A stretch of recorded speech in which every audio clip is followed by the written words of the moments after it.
Welcome in Sneep. My name is Gabe. Today is Monday, which means it's Market Monday.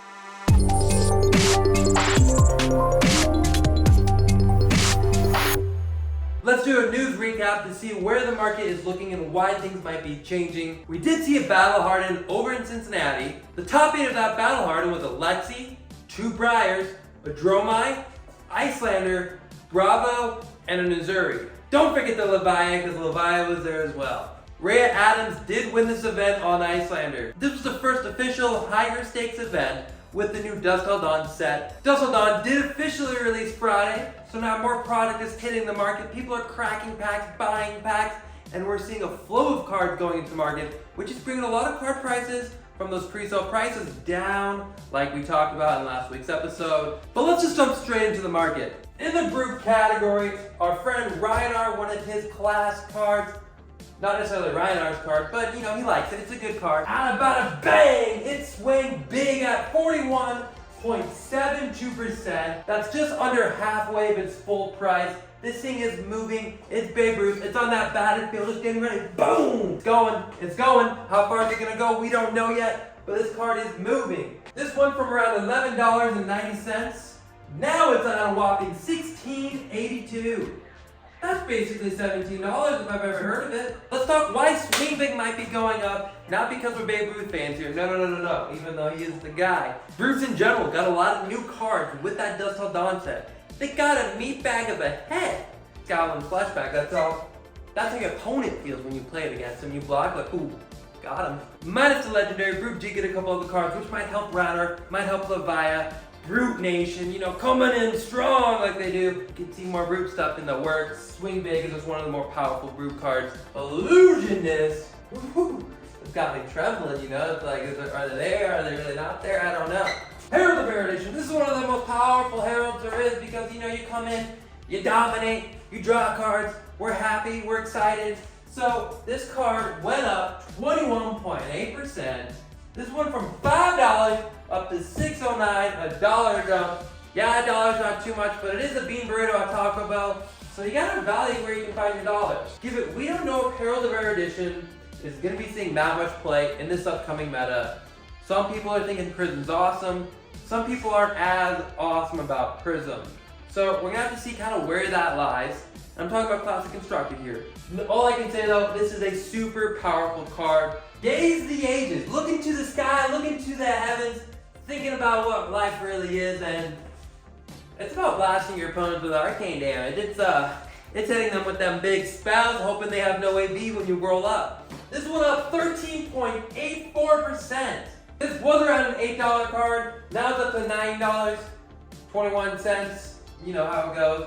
In this last meta, Kano was not in the worst position, so we had a lot of players playing with Kano. I know I bumped into a lot of them at events that I didn't think there'd be a single Kano. Gage is a very powerful card in their arsenal, in their suite of cards to be playing. Assassin, just jumping out at you.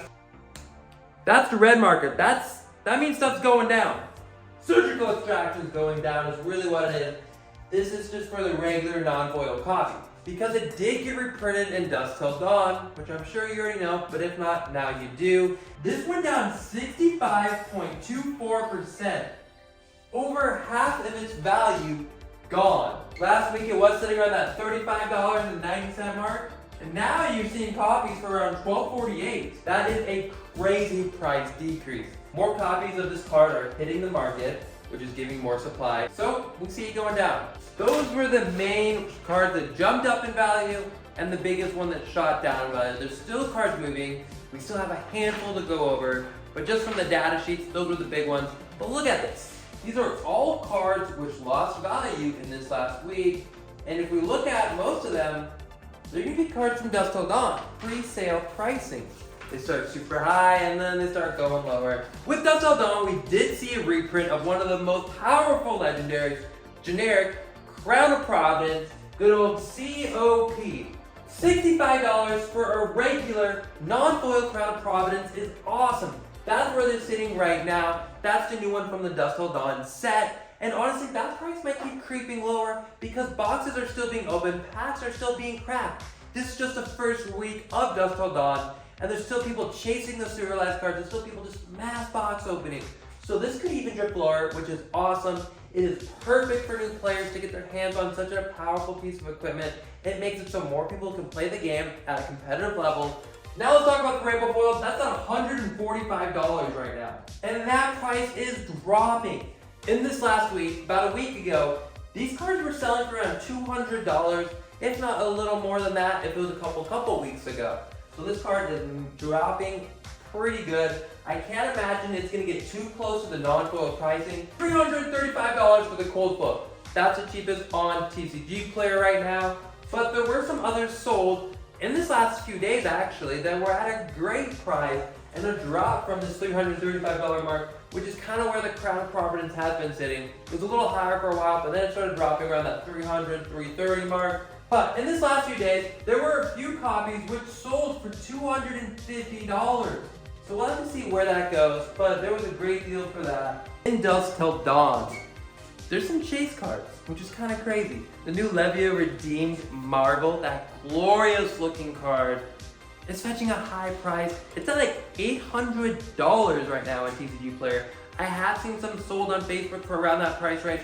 I did see some drift a little lower for around $650 on Facebook, which I've sold, but it's still commanding a super expensive price point due to the scarcity of this card. So if you get one, congratulations, that's super exciting. And there's some legendaries, which are cheap right now. It's like this set just came out, like who's opening a legendary and be like, oh wow, that's didn't even pay for my pre-release. So go, the new Diadem Legendary Illusionist headpiece. You can find copies for around $16. Soulbound Resolve is $24, so sub $30 legendary, that quick. Kind of cool. I mean, legendaries are finally hitting a price point where people can kind of afford them, get into the game and play with them. They might not be the most playable right now, but in the future I'm sure they would be. LSS would not make a legendary to have it never see play. The Fable of this set, Light of Soul, is already under $100. Anytime a Fable below is $100, it's something to pay a little bit of attention to. It's like Corsham. I saw Corsham the other day. I think I saw a copy for $50-something on TCG Player. The Fable, the hard card to get. It's cheap. That's exciting because who knows, maybe down the line it'll become busted, and we love that kind of thing. But you never know. Some Fables are more playable than others, so that's why prices move. If it's not played, then why would someone buy it? Collected. But the craziest thing that has happened in Dusk Till Dawn, in my personal opinion, is Warmongers Diplomacy. This card was pre-selling for around $8, and there's copies that were sold for around $8, hopefully fulfill that $8. But now they're sitting around $28. And this card even shot up to $30, where people are buying this card for $30. And it is a powerhouse card. People saw it doing well, and they're like, all right, well, this card's clearly good. I want to play this because it just kind of turns off some heroes on certain turns. So they're like, all right, this is my answer. I'm buying it. It's beautiful. This is that Majestic that decided to do well. I feel like every single time there's a Majestic in every set, almost every set, where it starts pretty cheap, and then in the first few days of the release, it just shoots up. Dusk Till Dawn is a super exciting set. I see it on the horizon. The dawn is coming. The light is flowing in. It feels good.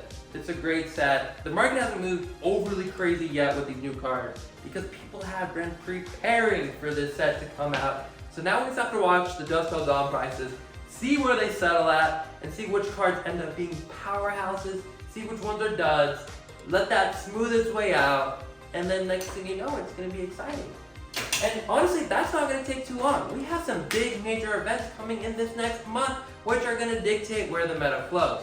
So you know every pro player right now, they're grinding all these brand new cards, all these new heroes, seeing where they stand, because they're going to have to put their money on the line and take them to a big tournament because we have nationals in a month or so.